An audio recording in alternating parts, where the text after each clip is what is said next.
There comes a moment when a nation must decide whether to bend or to rise, when silence becomes strength and alliances shift like tectonic plates beneath our feet. Today we witness one such moment. India has chosen a new direction, not out of anger, not out of fear, but out of unshakable resolve. This is not the end of trade. This is the beginning of independence. In the ever-shifting landscape of global politics and economics, the decision of India to decouple strategically from the United States marks not just a bold pivot, but a declaration of intent, an intent forged in the fires of past dependencies, present disillusionments, and future aspirations. For decades, India navigated a complex relationship with the United States, one that oscillated between cooperation and caution. Trade flourished, technology flowed, and diplomatic visits were dressed in smiles and signatures. Yet beneath that surface, there was always a growing tension, a realization that strategic alignment with a superpower comes with invisible strings. And those strings, when pulled, can throttle sovereignty. India's journey towards self-reliance, or Atmanirbharta, did not begin overnight. But recent events have pushed the country to move faster, harder, and with more resolve. With each sanction threat, with each tariff increase, and with every unilateral decision taken by Washington without consulting New Delhi, India began to ask, is this partnership or is it control? Over time, the imbalance became clearer. So is it control? Over time, the imbalance became clearer. American corporations wielded disproportionate influence over key Indian sectors, from tech to pharmaceuticals to defense procurement. While foreign investment enriched many industries, it also left them vulnerable to external shocks and policy shifts in faraway capitals.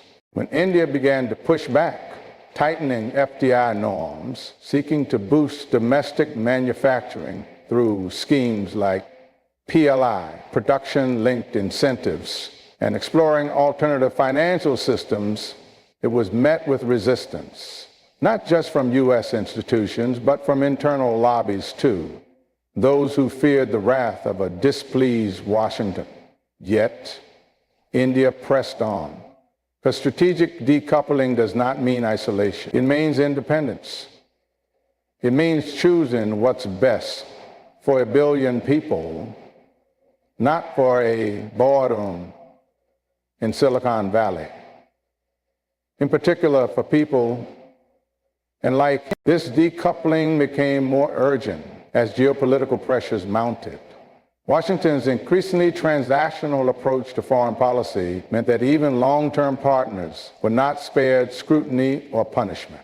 India, with its nuanced stance on global conflicts and its refusal to blindly follow Western narratives, found itself caught in the crosshairs narratives, especially in the Russia-Ukraine war, was relentless. But India chose instead to prioritize its national interests. It continued buying oil from Russia. It strengthened its regional diplomacy. He refused to be drawn into Cold War binaries. And so the economic shift began. Quietly at first, diversifying supply chains, strengthening trade with Southeast Asia, reviving talks with Eurasian blocs, investing in digital infrastructure to reduce dependence on American tech giants, localizing data, building payment systems like UPI that could rival Western counterparts. These weren't just technical reforms. They were acts of economic sovereignty. And with every successful rollout, the idea of decoupling moved from ideal to reality. At the heart of this movement was a growing awareness among India's policymakers, dependency on any one power, especially one that operates with unpredictable internal politics, is a strategic risk. The Trump-Biden transition highlighted how quickly U.S. policy could swing, how allies could become afterthoughts overnight. India could no longer afford that vulnerability. It had to prepare for a world where every nation was for itself. And in such a world, hedging is not cowardice, it is wisdom. The symbolic move to reduce trade ties with the U.S. was not taken lightly. It followed years of trade imbalances, digital taxes disputes, visa policy frustrations, and the absence of a meaningful free trade agreement despite prolonged negotiations. America's rigidity in negotiations often left India with little room to maneuver. In contrast, nations like Russia and China offered pragmatic terms, resource-driven deals, infrastructure partnerships, energy agreements, all without the ideological baggage or conditions tied to human rights scores or democratic standards. Decoupling also meant reclaiming narrative control. For years, India's policies were judged through Western lenses, its democracy questioned, its policy scrutinized in op-eds written oceans away. But now, India no longer waits for validation. It charts its course based on what works for its people, its geography, and its civilizational priorities. It knows that real sovereignty includes the right to make mistakes and the right to learn from them on its own terms. Strategic decoupling is not about burning bridges. It's about building new ones with stronger foundations. It's about reducing asymmetries that leave a country exposed to the whims of foreign powers. For India, this means ending over-reliance on U.S. defense systems and exploring alternatives from Israel, France, and indigenous suppliers. It means rethinking educational and technological collaborations that often led to brain drain. It means creating platforms where Indian voices lead, not follow. Above all, it is about time.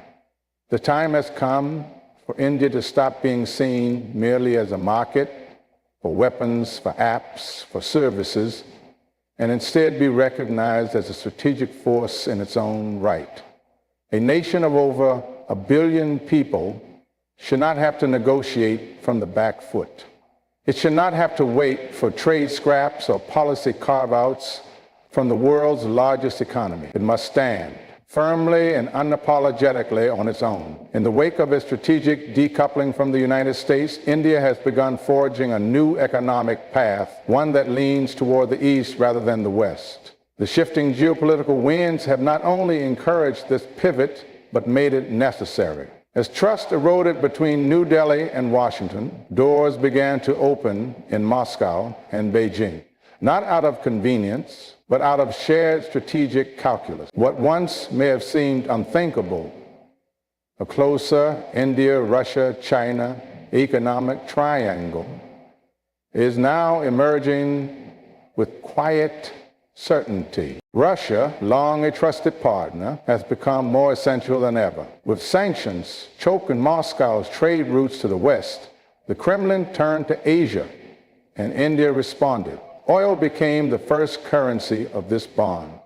Despite international pressure, India ramped up its purchases of discounted Russian crude, refined it, and even exported some of it to markets that had sanctioned Moscow. This wasn't defiance for defiance's sake. It was pragmatism. Energy security is not a luxury. It is a lifeline for an economy as vast and hungry as India's. Russia understood that. And more importantly, it respected India's independence in making that choice. But energy was only the beginning. The trade in fertilizers, coal, and defense equipment soon followed. Ruble-rupee mechanisms began to bypass SWIFT, laying the groundwork for a financial ecosystem less vulnerable to U.S.-led sanctions. Joint ventures in agriculture, nuclear energy, and aerospace technologies are beginning to take shape away from Western scrutiny and strategic leverage. India's message was clear. Partnerships based on respect, not pressure, are welcome. China's case is more complex The two nations share not just a long and tense border, but centuries of rivalry, cooperation, and competition. The military tensions, especially along the line of actual control, are real and unresolved. But in the world of trade, realpolitik often trumps rivalry.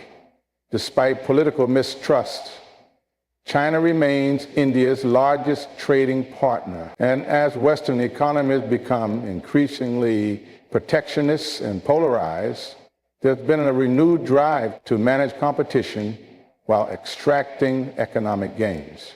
India's trade with China is being recalibrated, not severed, while steps are being taken to reduce critical dependencies, especially in sectors like telecom, electronics, and pharmaceuticals.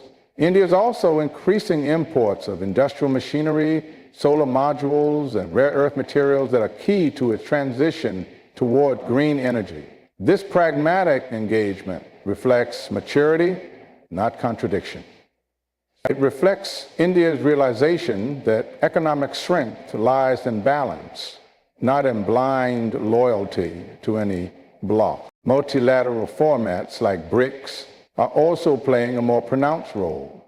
India, Russia, and China, despite their differing worldviews, are finding common ground in challenging the dollar-dominated trade order.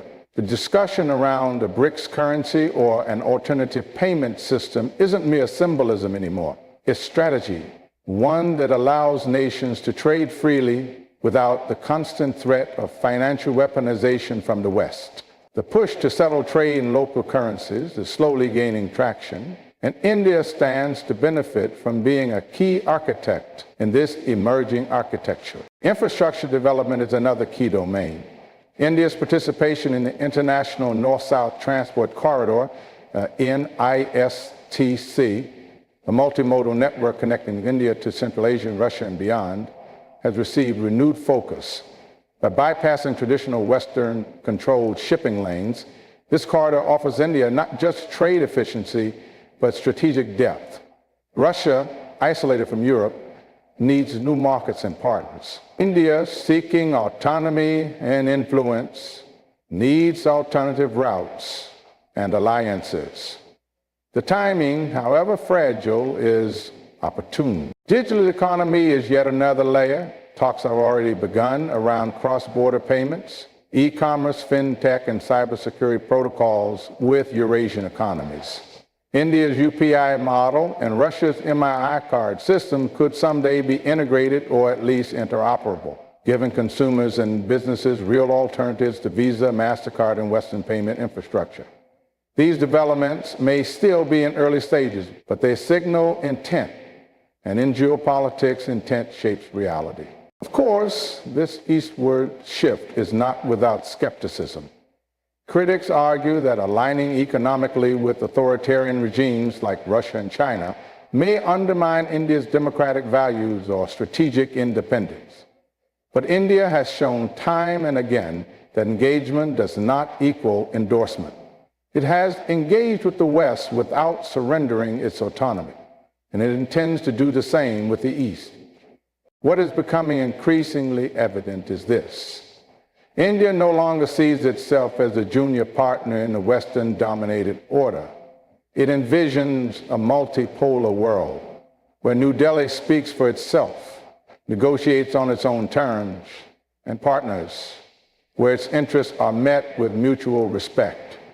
Russia and China, for all their flaws, offer a platform where that vision can be tested and perhaps in time realized. India's deepening economic ties with these powers are not acts of desperation. They are decisions rooted in foresight. The world is realigning. Power is shifting. And India, by recalibrating its partnerships toward those who share or at least respect its sovereignty, is preparing to lead in a new world order that no longer revolves around a single sun. In an age when the levers of global trade are often pulled by a handful of powerful economies, India's decision to assert its national identity through trade autonomy marks a profound shift in how it engages with the world. This isn't just about tariffs or bilateral agreements. It's about redefining the very lens through which India is viewed on the global stage. For too long, trade policy was seen as a technical matter, confined to economists and diplomats. But now, in the wake of rising protectionism, shifting alliances, and weaponized dependencies, India is treating trade as what it truly is, a pillar of sovereignty. The trade autonomy does not imply self-imposed isolation. Instead, it signifies the freedom to choose partners, the ability to resist coercion, and the right to say no, even when the pressure is immense. For India, this journey began in earnest with its decision to walk away from the Regional Comprehensive Economic Partnership, our CEP, in 2019. At the time, critics called it a missed opportunity, but India saw something else, an uneven playing field that could hollow out its manufacturing sector and increase its dependence on Chinese imports. The decision was a statement. India would no longer enter into deals that did not serve its long-term national interest, even if they carried global prestige. At the core of this strategy lies the idea that economic strength must reflect domestic priorities, not external validation. India's push for self-reliance through the Atmanirbhar Bharat campaign is not a retreat from globalization, but a recalibration of it.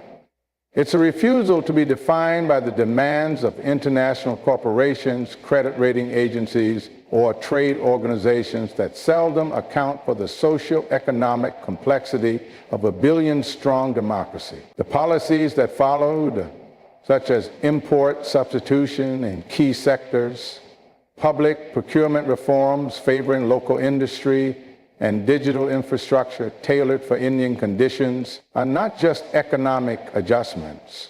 They are expressions of identity. This assertion of identity also takes place in the digital economy, where trade is no longer limited to goods, but extends to data, software, services, and algorithms.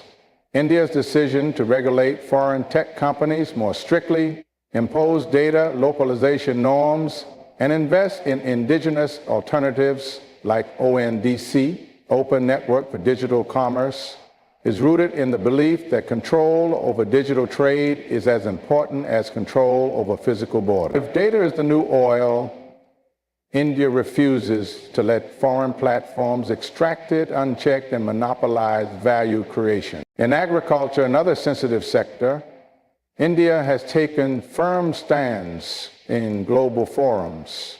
It has challenged the World Trade Organization's rules on public stockholding for food security, arguing that its farmers and food systems cannot be subjected to rules written by food surplus countries. When faced with backlash for imposing export bans on essential staples like wheat and rice to stabilize domestic prices, India responded not with apology, but with clarity. Its first duty is to its people, not to speculative global markets. Energy trade, too, reflects this prioritization.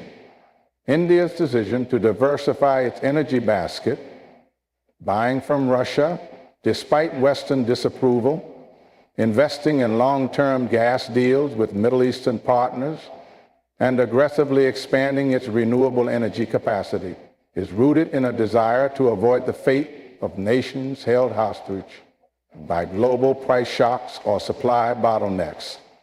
Each contract, each pipeline, and each solar park is a brick in the wall of trade autonomy. This philosophy extends into defense and critical technologies. India is no longer content with being a buyer of last resort. It wants to design, develop, and export. The push for indigenous fighter jets, drones, and semiconductor fabs isn't just about technology. It's about narrative. It's about telling the world that India can build what it needs by its own hands, on its own land, and with its own vision. Trade autonomy also means resisting intellectual and cultural homogenization. The dominance of Western consumer brands, streaming platforms, and educational systems has long influenced Indian consumption patterns and aspirations.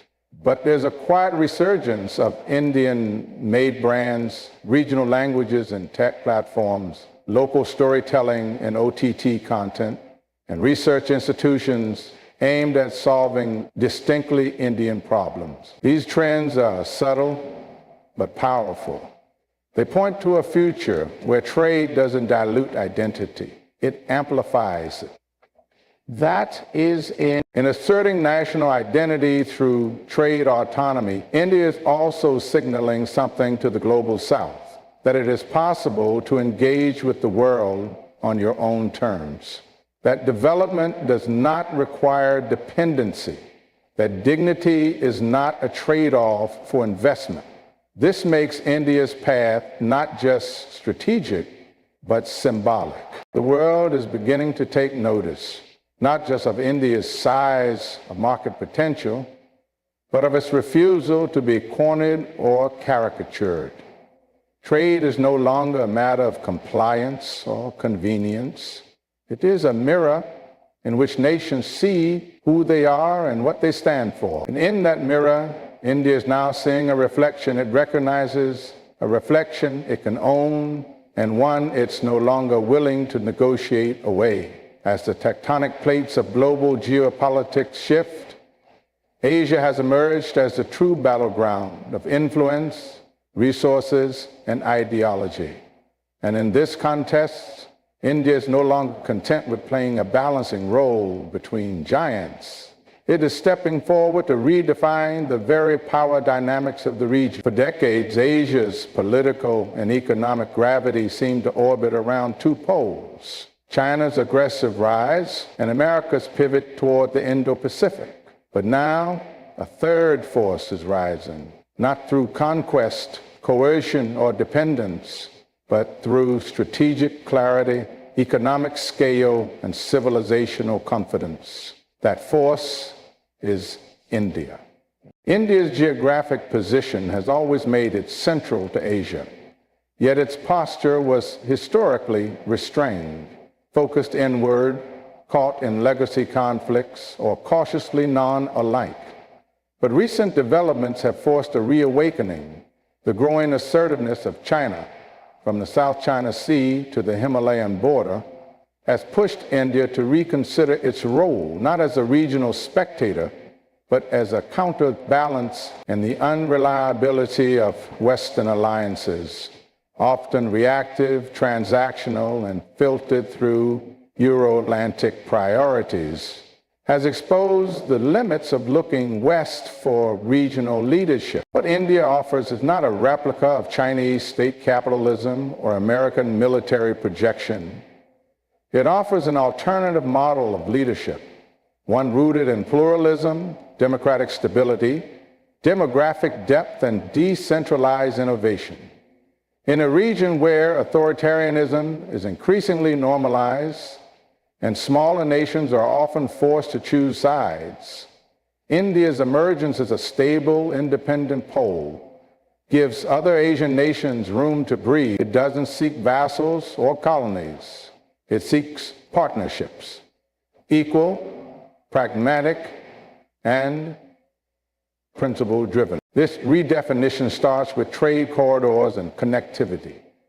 India's renewed investment in regional projects like the International North-South Transport Corridor, the India-Middle East-Europe Economic Corridor, IMESC, and its outreach to ASEAN, Central Asia, and the Indian Ocean nations signals a long-term vision to create a web of influence that reduces Asia's over-reliance on Chinese infrastructure and American finance. The goal isn't to exclude others, but to provide options so that trade, investment, and security are not monopolized by a single hegemon. India's approach to defense diplomacy also plays a key role through initiatives like SAGAR, Security and Growth for All in the region, naval exercises such as Malabar, and defense exports to Southeast Asian and African countries,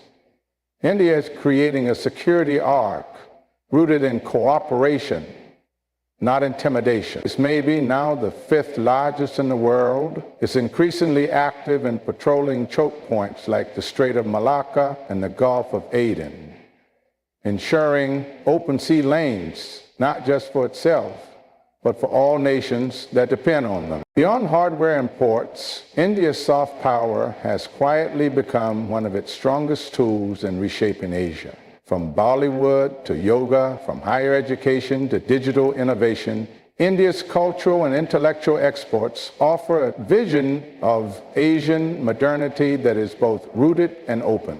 Its thriving diaspora, from Singapore to the Gulf, further amplifies this influence, serving as both bridge and buffer in regional diplomacy. What makes India's redefinition of power dynamics distinct is its refusal to become a proxy. It maintains close ties with Russia while deepening engagement with the West. It trades with China while pushing back militarily and diplomatically when necessary. It builds coalitions like the Quad with Australia, Japan, and the US, yet also speaks with Iran, the UAE, and even the Taliban when regional stability demands it. This agility is not confusion, it is conviction. A conviction that Asia cannot be led by blocks or binaries, but by balance. This new role is being recognized, even if reluctantly, by traditional power centers. India is being courted not just for market access, but for mediation. Whether it's the Russia-Ukraine conflict, the Israel-Gaza escalation, or tensions in the Indo-Pacific, India's voice is increasingly sought, not because it echoes others, but because it offers an independent, credible perspective. That credibility is hard-won and fiercely protected. Internally, India is also preparing for this leadership. Massive investments in logistics, defense production, digital governance, and education are laying the groundwork for a state that can project not just power, but stability. It knows that global influence begins at home. A fractured nation cannot lead. A dependent economy cannot negotiate. And a borrowed voice cannot command respect. Redefining power dynamics in Asia is not about supplanting China or displacing the US. It's about refusing to be sidelined. It's about creating a third axis that doesn't mimic the models of Beijing or Washington, but reflects India's unique trajectory, one forged in resistance, nurtured by resilience, and now ready to lead not just with force, but with purpose.